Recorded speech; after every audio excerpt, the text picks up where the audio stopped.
In this video, I'll show you how to stop Steam automatic updates. Open the Start menu, type gpeditmsc and press Enter.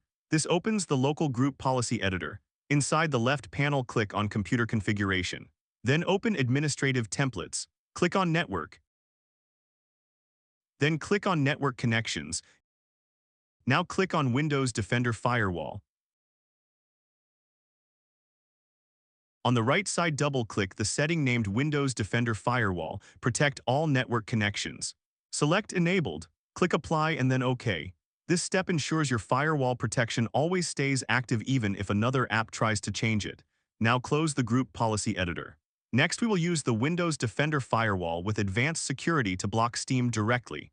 Open the Start menu again. Type Windows Defender Firewall with advanced security and press Enter.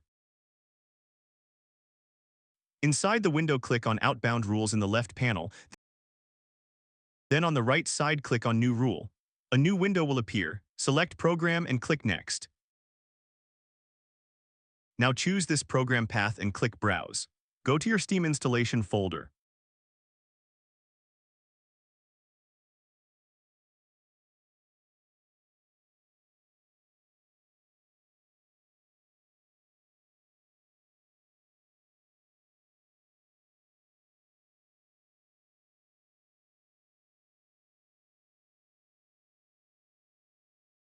Select SteamExe and click Open, click Next, select Block the connection, click Next. Check all three options, Domain, Private, and Public, click Next. Now name the rule Steam Update Block, click Finish. This firewall rule now prevents Steam from reaching its update servers automatically. Steam will still open. You can browse your library and even play games that do not need an internet connection, but it will not download or update anything on its own. If you ever want to update Steam manually, open the same firewall window again. Click on Outbound Rules.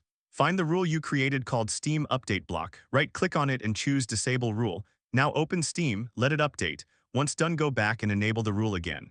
You can now decide when Steam connects and when it doesn't. Like and subscribe.